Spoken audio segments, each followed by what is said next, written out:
week 3 of the fantasy football season. Here's a few kickers I would start this week. The first kicker, Jake Elliott of the Philadelphia Eagles. So far, this Eagle team 2-0. They haven't scored over 24 points in the first 2 weeks, but anytime you're on a high-powered offense and you're going to get a few opportunities per game, that's a decent start in my opinion. So Elliott, first 2 games of the year, week 1 versus the Cowboys, 52-yarder, 3 extra points. And then week 2 with Kansas City, a 53, 58-yarder, and 2 extra points. So the last season and change now, he's improved from long distance, is Jake Elliott. And this week, this could be a potential high-scoring game with the Rams coming to town in Philadelphia. And you know they're going to have to put points on the board because the Rams have a pretty lethal offense with Matthew Stafford, Puka Nacua, Devontae Adams, and Kyren Williams in the backfield. So Jake Elliott, I think, again, is going to get opportunities. They're going to trot him out there a few times a game. And like I said, now that he could kick from 50-plus once again, definitely a kicker I would start this week. The next kicker, Harrison Butker of the Kansas City Chiefs. So Harrison Butker, obviously on a high-powered offense in Kansas City, even though they've started 0-2. But this week, a great matchup. New York Giants, that can't stop anyone. We saw Brandon Aubrey go out there and score over 20 fantasy points kicking the football. And Harrison Butker, opportunities will be there. And also this Chief offense have stalled out at times as well. So the first couple weeks for Butker, week 1 at the Chargers, solid ball game, 52-yarder, 27-yarder, 38-yarder. And then week 2 versus Philadelphia, he had a 53-yarder, missed a 52-yarder, and 2 extra points. But like I said, this Chief team back against the wall, 0-2, Sunday Night Football. I think they could go out there, bounce back. And like I said, the Giants give up tons of points. We saw them give up 40 to Dallas in week 2. And in week 1, Washington had their way with them. So Butker, I think, will get opportunities.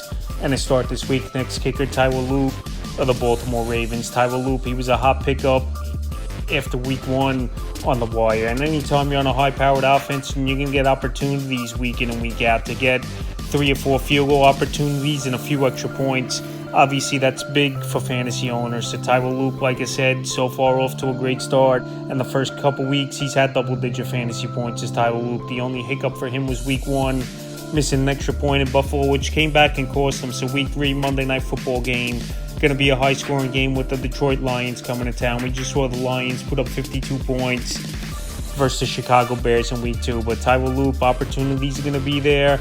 And like I said, this is going to be a high-scoring game with both kickers I like. And the next kicker is the mentioned Jake Bates of the Detroit Lions. So Bates coming off a nice ball game, 10 fantasy points last week for this Detroit Lion team. And anytime you're in a high-powered offense, chances are going to be there. And the Ravens, they've been a bend but don't break type of unit over the last couple seasons. I know they gave up 41 points in week 1, but last week, Cleveland, they had to settle for some field goals. And like I said, this is going to be a high-scoring game where this could be mid-30s, even 40s between these two teams on Monday Night Football, even though Detroit's offense is way better at home over the last few seasons than it's been on the road. But opportunities are going to be there for Bates. And like I said, the first 2 weeks of the season, he's off to a good start. And the final kicker, I look to start Spencer Schrader. Schrader's up there as one of the best kickers in fantasy football. And to start the year off, he's had over 15 fantasy points 2 weeks in a row. So week 3, a little tougher. It's not going to be indoors in Indianapolis. It's going to be at Tennessee, which obviously could be a trap game for this Indianapolis Colts team. But Spencer Schrader, this guy's got a big boot in last season when Harrison Butker went down for the Kansas City Chiefs. He filled in and he was putting the ball through the uprights. So this week here, I know it's not going to be an indoor game for him for this Indianapolis Colts team, but they're an offense that stalls out at times as well. And Schrader, he's going to get opportunity, I think, this week. So that's a few kickers I would start for week 3 of the fantasy football season.